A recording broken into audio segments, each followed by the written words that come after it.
Muy buenas noches, ¿cómo están? Bienvenidos a Tu Historia, Nuestra Historia. Estamos en vivo en ABC TV en esta noche de miércoles del 10 de octubre para compartir con ustedes nuestra programación. Y gracias a todos por acompañarnos en esta noche. Clima agradable, 21 grados en la capital, así que vamos a tener tiempo para hablar de casos que conmocionaron en su momento al país y que están vinculados a lo que pasaba esta semana con un caso donde un múltiple asesinato paralizó a la sociedad y a la opinión pública. Así que hablaremos de eso y recordaremos algunos casos para que entendamos que estos no son fenómenos aislados que se han dado en más de una ocasión, y queremos entender también un poco al tiempo de recordar lo que ocurrió, por qué pasan estos hechos, qué interpretación se le puede dar, y veremos cómo se publicaban en su momento a través de ABC estas noticias trágicas realmente.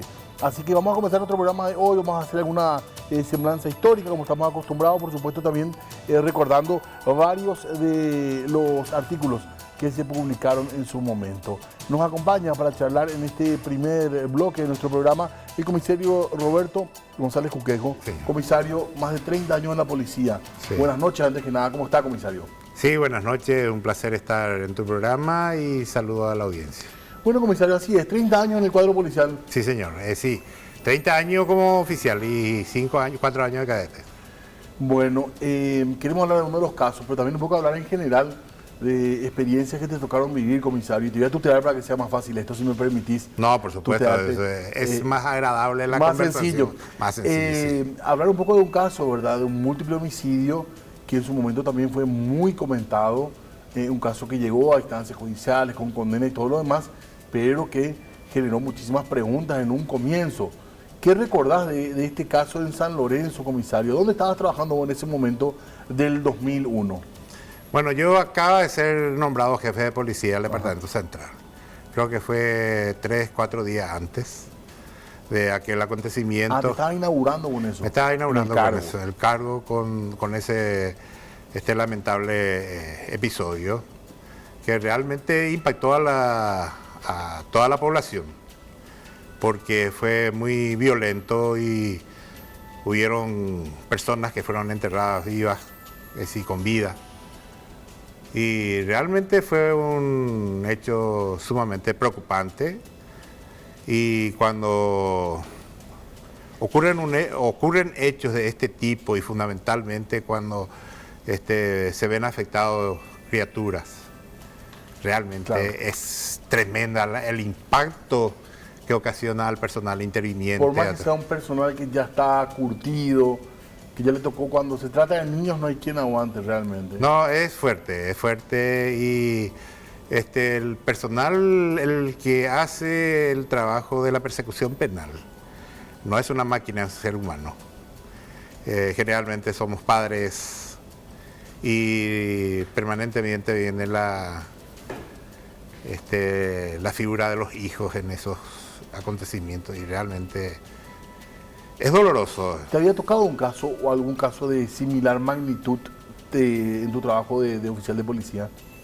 Como ese no, es decir, muchos casos violentos, muy violentos, pero de esa característica no. Familias enterradas de una vez no es común. Ocurre. Históricamente se va repitiendo en tanto, pero esa característica que recuerde, no. Antes de entrar en tema, estábamos recordando porque se publicaba en aquel momento, cuando aparecían estas muertes, se publicaba un caso que fue muy comentado en Paraguay, porque incluso tuvo su radioteatro. Sí. Fue el último caso de una ejecución por pena de muerte en Paraguay. Nos referimos al caso del parricida de Villamor, ¿sí le conocía? Gastón Gadín. Sí. Que fue un caso, bueno, con algunas características similares, digamos, en el sentido de la violencia, ¿verdad? Una persona que había matado a sus padres, ni más ni menos. Sí. Realmente eso creo que fue allá por la década del 20. Tenemos la publicación, voy a pedir a los compañeros si nos pueden pasar la publicación del caso de Gastón para recordar un poquitito, mientras que vamos hablando ya del otro tema. Recuerdo de ese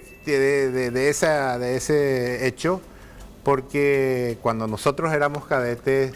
Ahí está, perdón, comisario, que te interrumpa. El parricidio registrado en el barrio Bellavista de Luque, estamos hablando del caso de Lorenzo Gadín y Emma, que fueron asesinados por su hijo Gastón Gadín. Uno de los casos más violentos que se recordaba en nuestro país. La policía muy pronto esclareció el caso y concluyó que estaban involucrados Gastón Gadín, considerado instigador y coautor del crimen de sus padres. El autor criminal resultó ser León, quien tenía una estrecha amistad con Gastón. Eran inseparables. En principio, Cipriano se habría negado a realizar el crimen, pero sus débiles argumentos no hicieron efecto en Gastón, quien insistió hasta dejar convencido a su amigo. Esto fue y ocurrió en Villamorra, como bien se dice. Sí, Mariscal López, a una cuadra de República Argentina. Guido Hispano, creo que es esa calle. La Manzanate, vamos a decir. La Manzanate, esa es la recordándonos algunos crímenes que conmocionaban la sociedad y que, bueno, quedaron muy marcados en la memoria colectiva. Volviendo al tema de San Lorenzo, ¿cómo te enteras vos del caso, comisario? Vamos a ver algunos recortes de ese caso. Bueno, yo recuerdo que fuimos llamados por personal de la comisaría primera San Lorenzo y nos constituimos al lugar.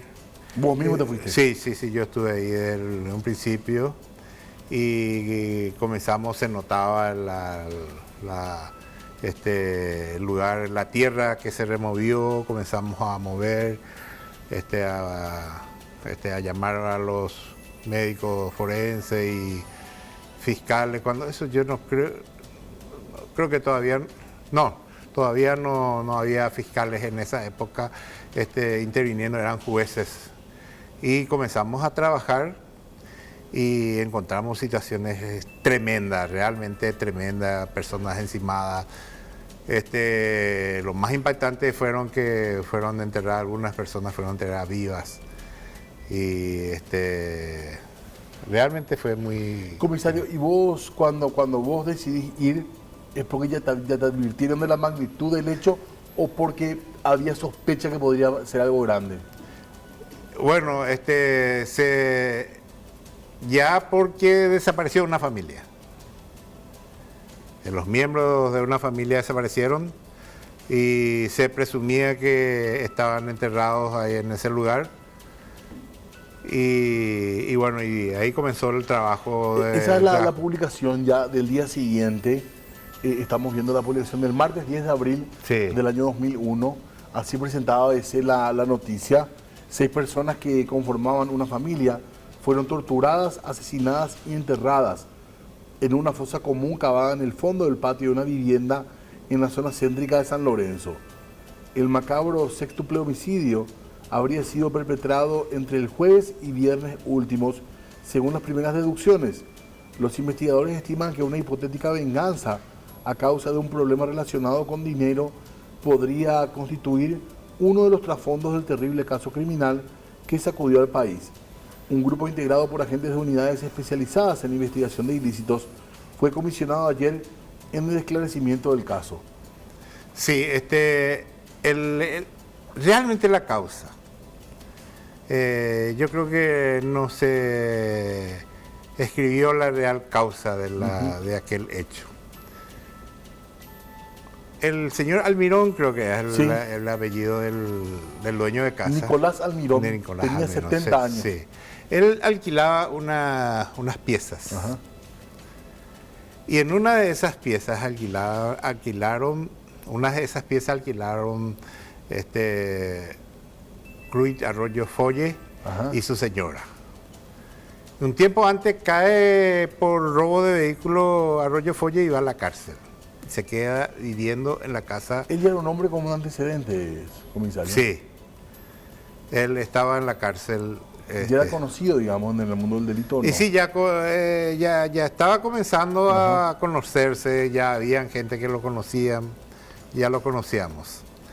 Y entonces se quedó a vivir ahí en una de las piezas, la esposa de Arroyo Folle, y se hace un allanamiento en el lugar. Y en una de las piezas, una de las tantas piezas, se encuentra marihuana. Ajá. Días antes fue eso. Meses antes tal vez. Entonces se le apresa a ella porque no había otras personas y va al Buen Pastor. Y ahí va al Mirón a visitarla y le lleva un documento y le dice, mira, te traigo que te deje firmar y vas a salir en libertad. Y lo que le llegó fue un contrato con fecha atrasada. Y presenta eso y se libera él, presenta en el juicio que la casa, es decir, toda la propiedad está alquilada por ellos, sí, y queda libre él, y fue condenada la esposa de Arroyo Folle. Y Arroyo declara matarlo, decide matarlo. Ese es el trasfondo. Esa es la historia real del problema. Es decir, surgieron muchos comentarios. Sí. Pero a veces en el correr del tiempo uno va investigando y porque Nicolás Almirón era de estas personas que buscan plata y vivir, ¿verdad? Sí, también. Y por un lado se buscó ese vínculo, ¿verdad? Sí, yo recuerdo, estábamos, yo no recuerdo si al día siguiente o ese mismo día, se acerca un oficial y nos hace un comentario de que Arroyo Folle había amenazado matarle a esa familia. Y como la característica de la muerte de estas personas, porque ellas fueron golpeadas con palas. Y era de una venganza. Tenía características de una venganza. Y de hecho que en la mayoría de estos casos son por algún problema de venganza. Generalmente rabia. Comisario, disculpame que tenemos que hacer una pausa. Sí. Así que breve corte, pues venimos para hablar un poco más de este caso. Ya hablamos enseguida, no se vayan de ahí.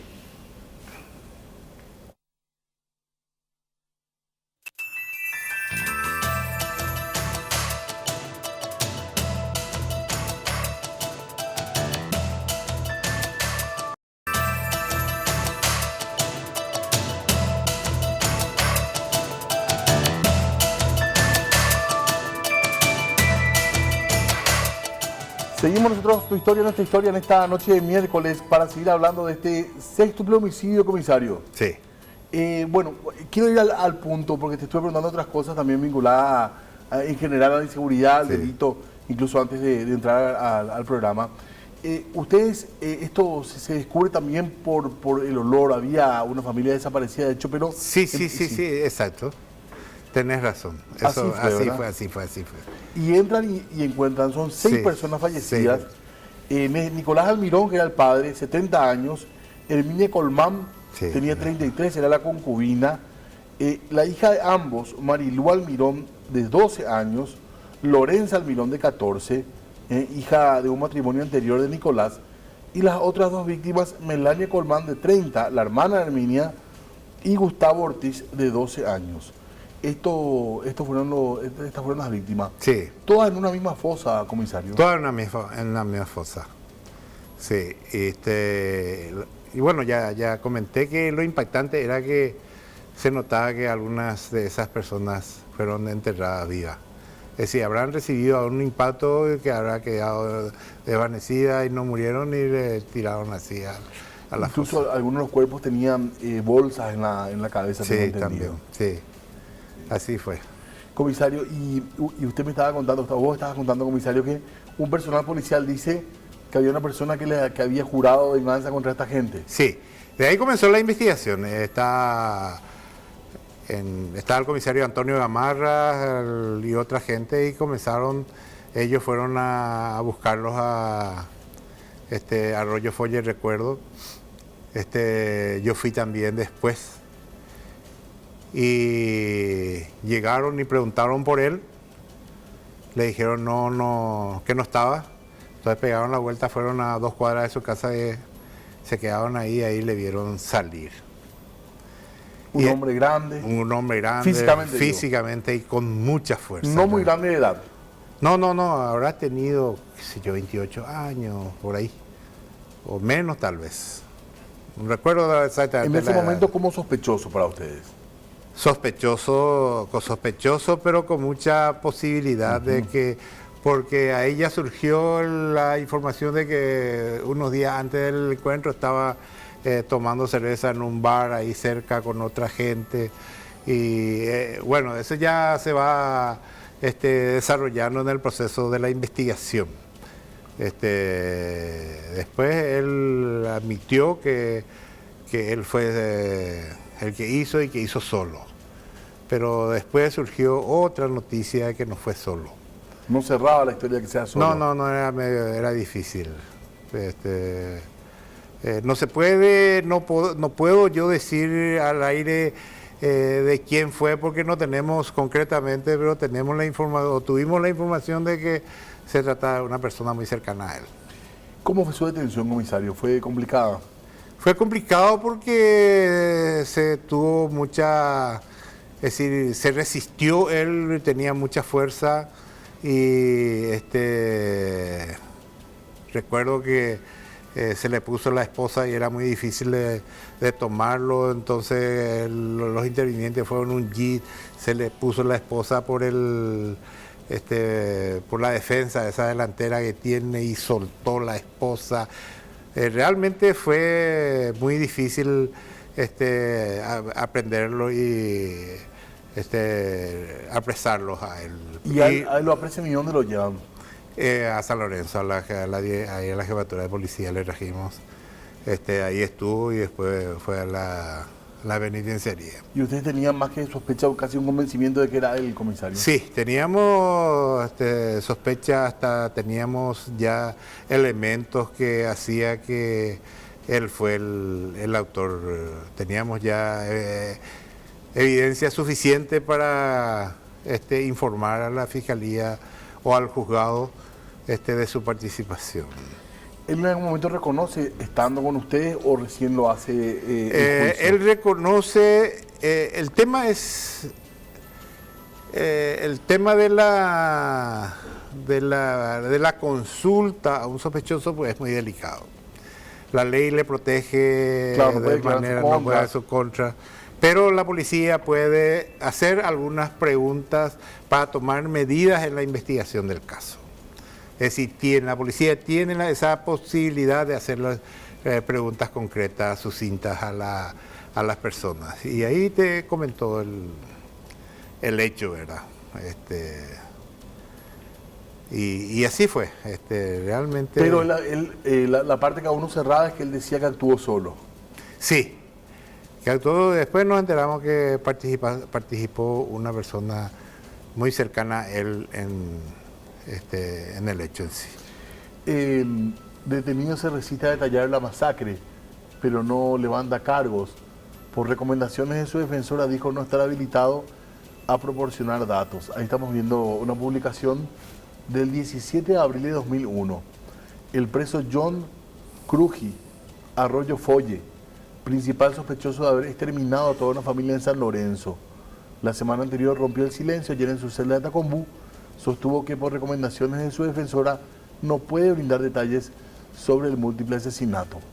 Fue ayer al afirmar que fue sometido a premios físicos por agentes que le detuvieron, ¿cierto, juez o comisario? No, y eso es lo que te hasta le entró la esposa, pues le entró por el brazo. Ajá. Y entonces eso utilizó como acusar a la policía para acusar que fue, y ahí fue realmente una lucha muy fuerte para aprenderlo. Incluso después le esposaron y a la avenida rompió otra esposa. Y ahí otra vez hubo un forcejeo tremendo en el vehículo de venida para traerlos hasta la comisaría. ¿Él después fue condenado? Sí, creo que fue condenado, sí. Claro que fue condenado. ¿Y está hasta ahora privado de su No sé libertad? cuántos años fue condenado. Ajá. ¿En el lugar encontraron algún elemento que les llevó a él o fue su declaración la que termina condenándolo a él? No, lo que nos llevó a él es que estuvo en el lugar, más la amenaza que él había hecho o había prometido vengarse por esa familia. ¿Se supo por qué mató a toda la familia?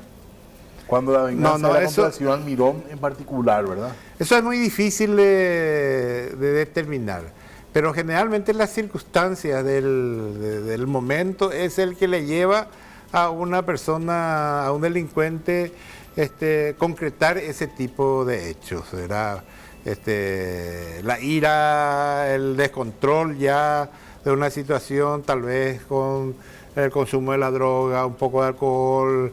Es decir, todas esas cosas van sumando para el descontrol de un ser humano, y más todavía que esta característica de personas que con un resentimiento tal y con una falla fundamentalmente de la socialización de ese ser humano.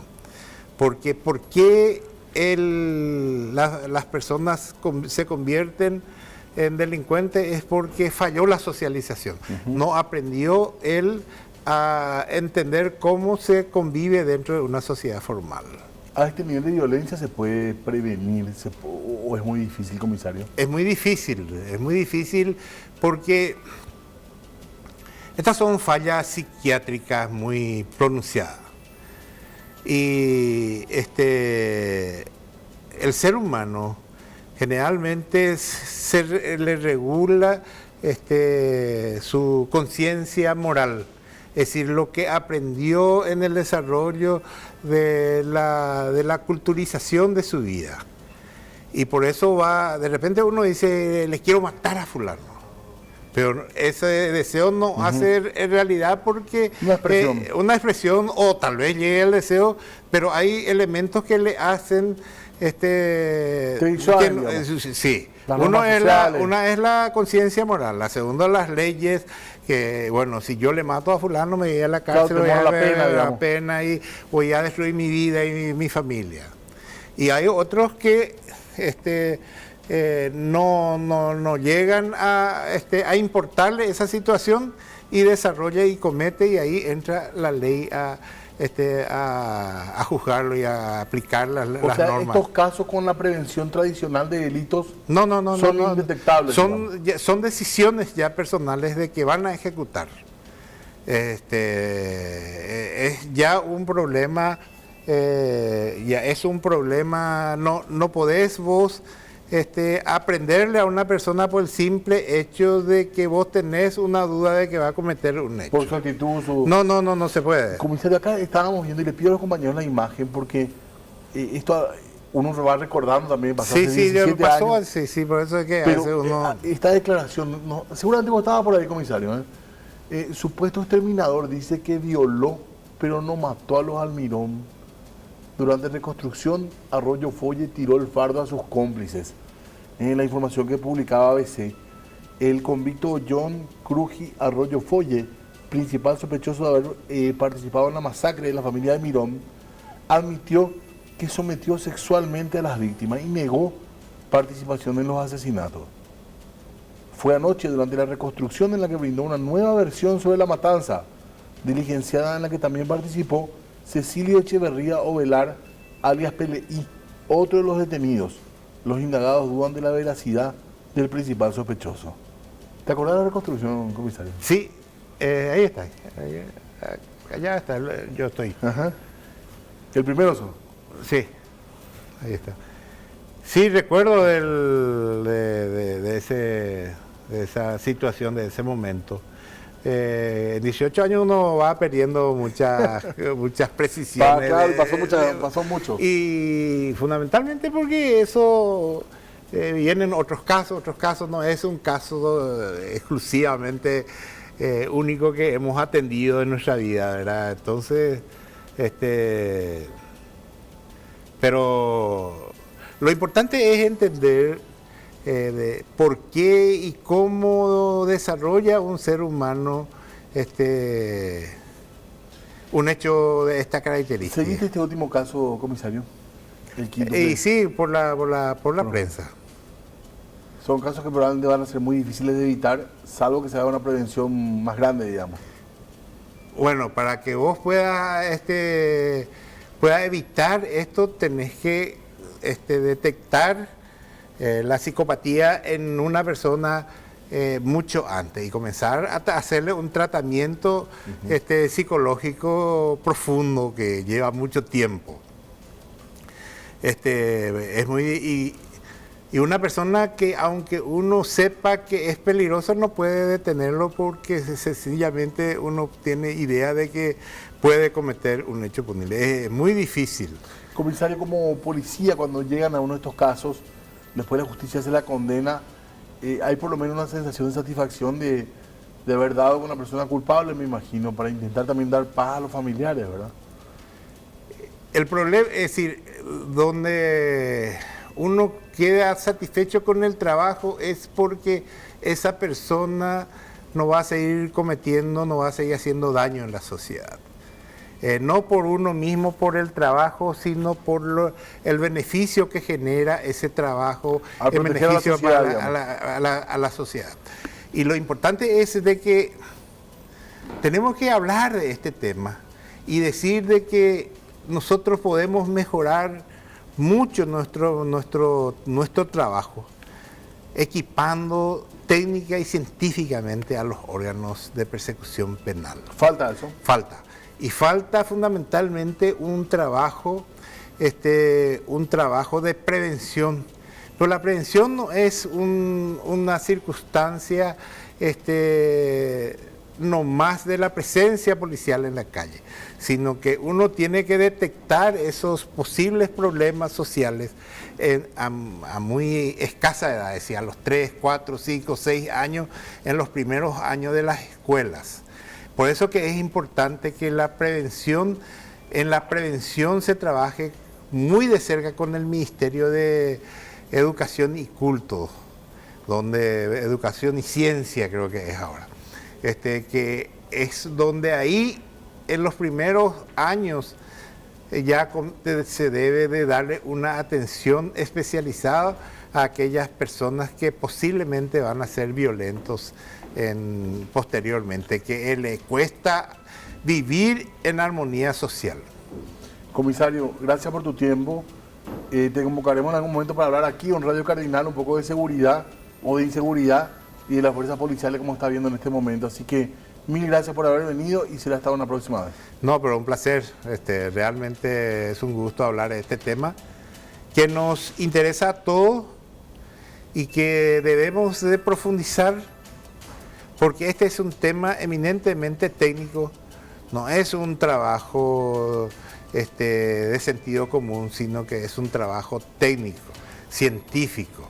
La prevención y la seguridad debe sustentarse sobre decisiones científicas y técnicas. Hablamos así con el comisario Roberto González Coquejo, fue comisario, más de 30 años estuvo en el cuadro policial y recordaba así este caso, para muchos el caso llamado Arroyo Folla. Hacemos una pausa y le contamos de otro suceso de este tipo también en esta semana en la que estamos viviendo, todavía con bastante preocupación, con dolor, lo que fue un asesinato muy cruel ocurrido aquí en Asunción. Hacemos una pausa y ya volvemos.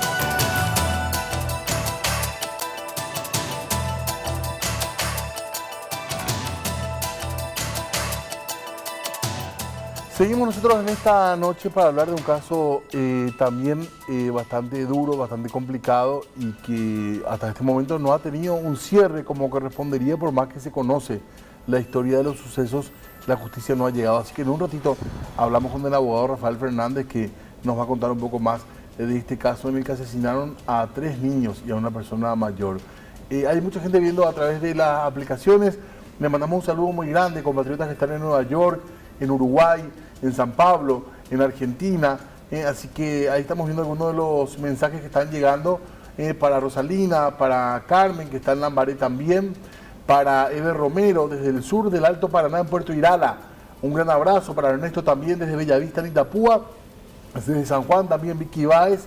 Así que para todos ellos, un abrazo en esta noche y muchísimas gracias para... gracias al doctor Con Gallardo, que también escribe ahí, incluso con algún comentario. Mirta Duarte también, Nelson Caballero desde Santaní, abrazo grande para Nelson y toda la gente que nos acompaña a través de Facebook, en este caso, los mensajes que estamos viendo.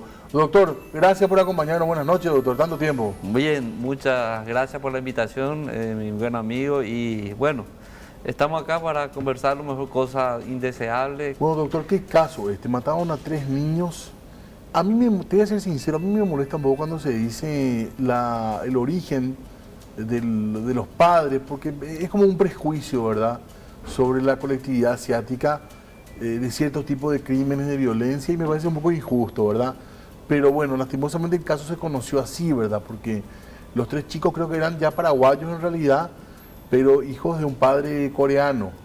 También paraguayo. También paraguayo. También descendiente de... Por eso. Y el caso se contó siempre como un crimen de los coreanos, se decía, y me parece que es injusto, ¿verdad? Porque se le carga a una colectividad algo que no tiene nada que ver con las costumbres de ese pueblo y mucho menos de los migrantes que llegaron hasta el Paraguay. Pero bueno, más allá de eso, es tremendo este caso, doctor, un caso que no se pudo cerrar.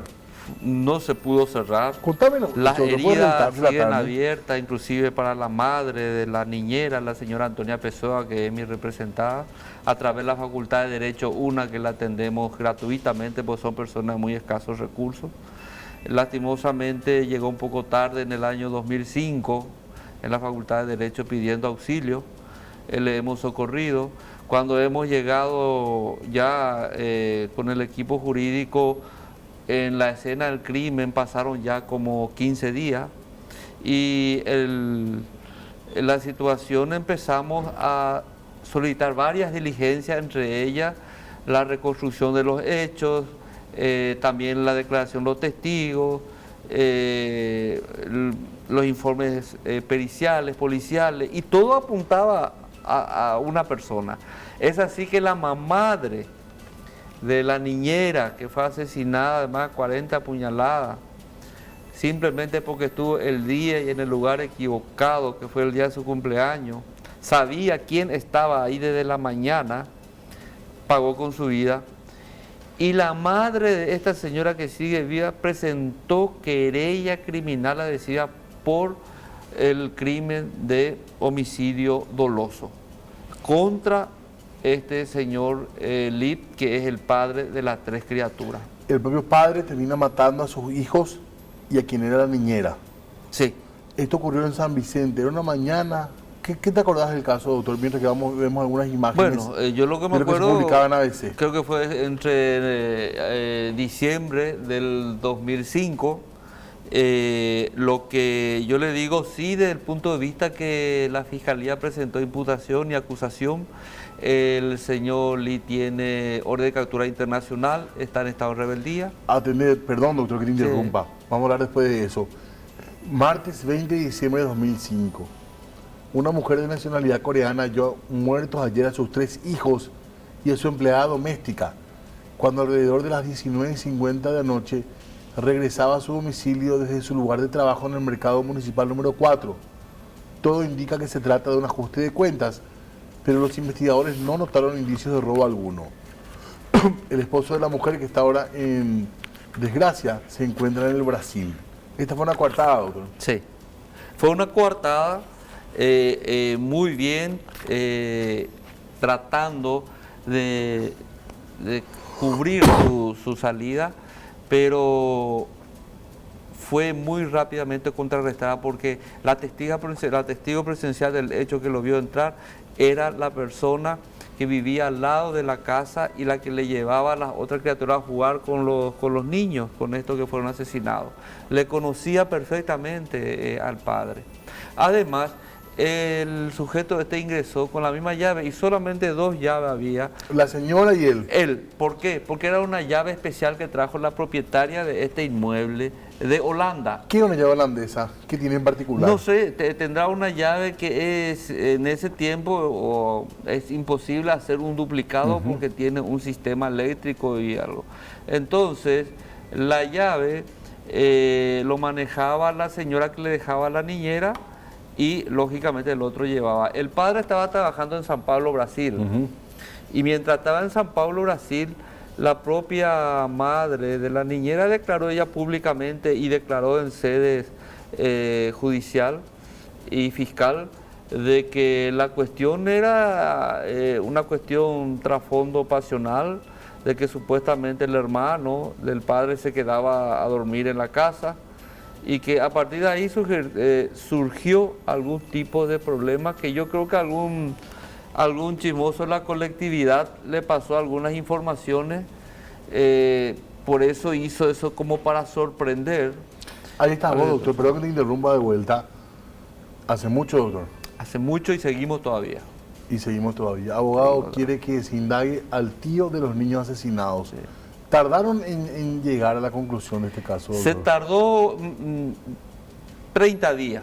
No hacía falta ser tan inteligente jurídicamente lo que este fiscal irresponsable Rubén González no lo ha hecho en el momento. Resulta ser que la detención preventiva en estos casos y en cualquiera de los hechos cuando hay indicio básico correspondía. Pero era el papá, doctor. Pero de todas maneras estaba plenamente... ¿Quién pensaría eso? Claro. ¿Quién va a pensar como esa madre que le mató a sus 3 hijos en Cordillera? Como otros tantos padres que le mataron a sus hijos. Como el caso que contábamos del parricida de Villamorra. Muchísimos casos tenemos.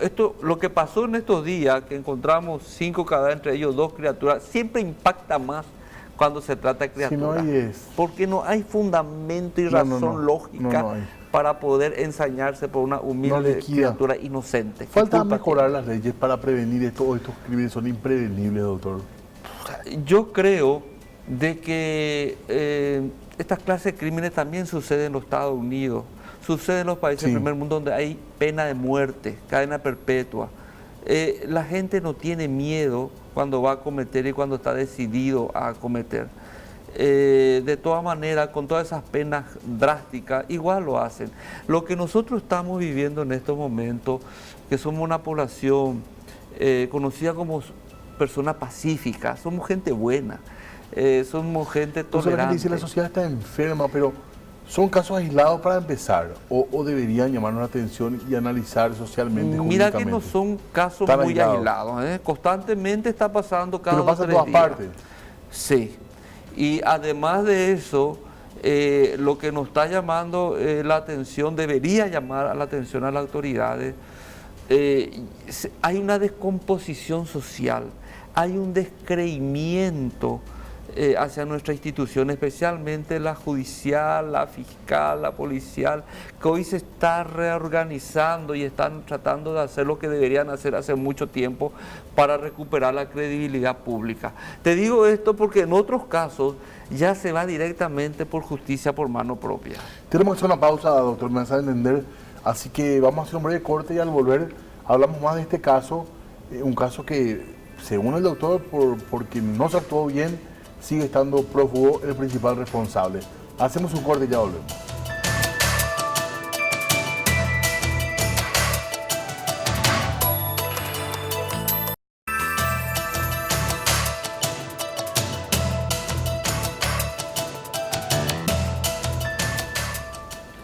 Seguimos, doctor, nos queda poco tiempo, así que te ruego, por favor, que me hagas el relato que me estuviste haciendo de los hechos.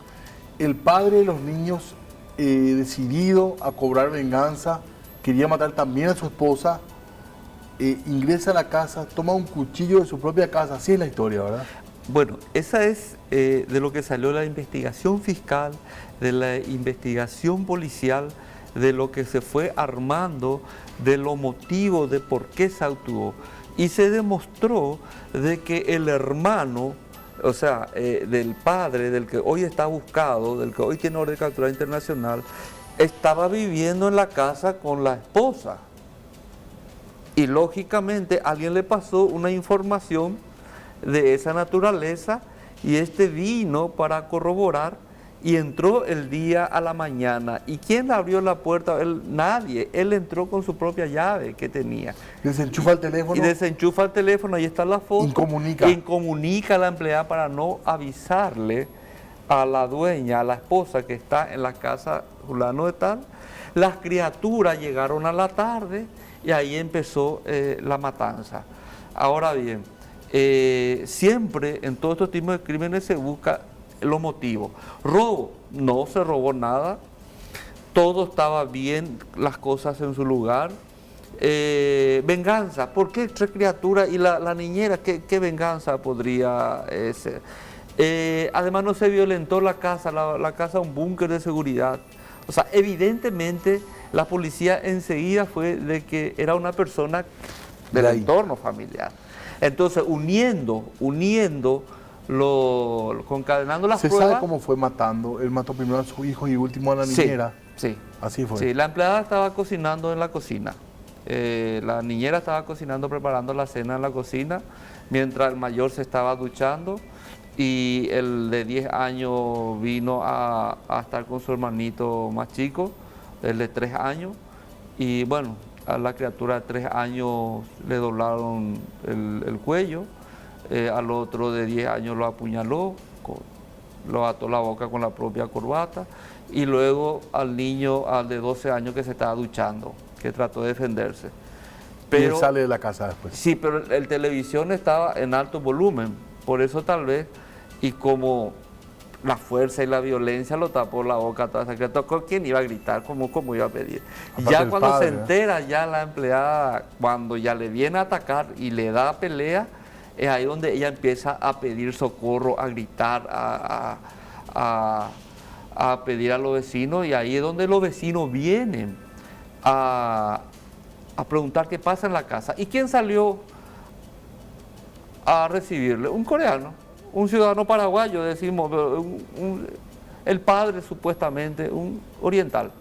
Entonces los vecinos, nadie sospechaba que pasó algo grave ahí. ¿Y él se va de la casa después? Después lo vio el despensero, la testigo, todo. Cuando él sale otra vez, ya ve al portón y se va.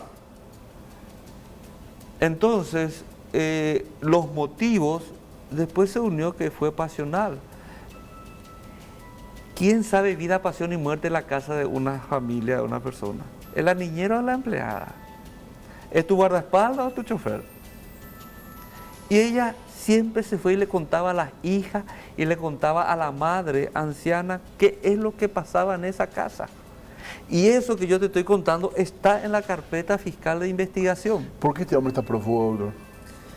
La pregunta es, si le mataron a sus 3 hijos de la peor forma y él era inocente, ¿por qué se fugó? ¿Por qué se fue del país? En el mismo día que se cambió el fiscal de Rubén González, que antes de haber tenido que ser despedido, llamativamente, nuevamente le ascendieron, le confirmaron el cargo, ingresó la fiscal Teresa Martínez y dándole una simple lectura y concadenando las pruebas, decretó inmediatamente la detención. Tenía inclusive informaciones privilegiadas, que yo creo que a lo mejor venía del propio fiscal de aquel entonces, por la cual cuando salió la orden de detención, ese mismo día él desapareció del país. Y de eso pasaron casi 13 años. ¿Dónde está este hombre? Este hombre supuestamente se lo ubicó en Corea. Luego, cuando la policía estuvo a punto de detenerlo, dice que se fugó hacia China. Y en China no hay no tenemos ninguna... ¿Y ustedes qué buscan, qué buscan en este momento? Este es un hecho que para mí no cierra como abogado, y hasta hoy sigue viva la madre de Antonia Pessoa, y ni qué decir sus hijos, que para ellos no cierra la herida. Nosotros queremos que la justicia y la policía muevan cielo y tierra hasta que se le encuentre y se le traiga a este sujeto para responder por sus actos. Si es inocente lo va a demostrar, pero esa simple coartada de lo que hizo fácilmente va a ser destruido. ¿La madre y los niños está con él? Hasta hoy no sé, pero el día que se fugó, la madre se fue con el tipo. Y eso nos llama la atención. ¿Por qué? Porque en el fondo nosotros como yo representante de la señora de la Facultad de Derecho que le damos soporte jurídico en forma gratuita, quedamos como colateralmente también abogados de estos 3 inocentes que quedaron. Pero hay que decir, hasta este momento este hombre es inocente. Bueno, por la presunción de inocencia, lógicamente que es inocente. ¿Y procesalmente hasta qué llegó? ¿Hasta una acusación o solamente fue imputado? No, llegó una imputación porque lógicamente se le tiene que tomar la preliminar, se le tiene que tomar... Ya nada de eso se hizo. Y lógicamente nada de eso se hizo. O sea que habría que demostrar su culpabilidad todavía. Lógico. ¿Pero usted cree que hay elementos, doctor? Cataratas de elementos hay, de pruebas directas e indirectas que lo conlleva a una situación... ¿No hay otra posibilidad, doctor? Nunca la policía ni la fiscalía, y nosotros que coayudamos muchísimo en la causa, buscamos las motivaciones A, B, C, D, H y J. Nada cabría más, que todo apuntaba a ese rumbo. Tenemos que hacer un último corte, doctor. Si me disculpas, breve pausa y volvemos ya para despedir el programa.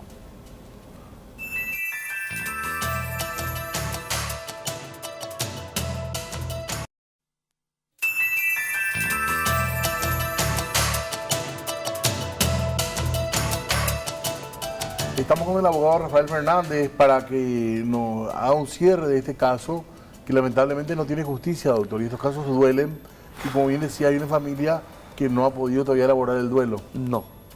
Lastimosamente la madre de la señora Antonia Pessoa, y ni qué decir sus hijos, reitero, nos cierran la herida porque saben lo que pasó, saben ellos quién fue el actor. Todos los elementos, como yo te he dicho, en forma directa e indirecta, lleva a uno solo que le encierra en este caso al padre, según los elementos. La madre declaró ya, no solamente fiscal, sino en la parte judicial, sino públicamente, que lo que pasaba en la casa entre los 2 hermanos y la esposa. No lo estoy diciendo yo, lo está diciendo la propia madre. Por eso se asumió la querella criminal adhesiva contra el sujeto. Y otra cosa, vuelvo a reiterar, ¿quién es el padre que le mataron a sus 3 hijos de la peor forma, y la madre que antes de quedar de buscar justicia con nosotros se manda a mudar del país? Cuando se entera que salió una orden de captura, antes de colaborar con la justicia, se da la fuga. Entonces, los elementos son situaciones que tal vez buscan que el tiempo pase para luego venir... Ellos ya no tienen ningún arraigo en el país. El sospechoso, su esposa, ya no hay nada de ellos acá. La verdad que la esposa no sé más nada de la madre nada. De los niños. La madre de los niños, no sé, no, tengo que preguntar a la policía que vayan a averiguar, hacer una investigación. La causa está en una situación cerrada justamente para que no prescriba. Está la rebeldía y por ende la rebeldía conlleva justamente a que el tiempo pueda paralizarse. ¿Él tiene orden de captura internacional? Sí, tiene orden de captura internacional por homicidio doloso múltiple. Es grave. Mínimo le espera 40 años de cárcel. Lamentablemente, situaciones, esto nos lleva, este fiscal Alberto González, antes de ser confirmado en su cargo, debió ser destituido hace rato. Pero bueno, así estamos en Paraguay. Ahora tenemos nueva esperanza. Esto fue en el 2005. Mira, estamos a 13 años. A 13 años de injusticia, de impunidad, llamarle como quiera, ¿verdad? Pero es una herida que nos cierra. Gracias, doctor, por haber venido. Muchas gracias. Hablábamos así con el abogado Rafael Fernández, que nos contó más de este caso. Y cerramos nuestro programa del día de hoy con esta sensación realmente de injusticia ante un caso que, bueno, que involucra a niños y que lastimosamente no encontró respuesta en el sistema judicial. Hasta el próximo miércoles. Gracias.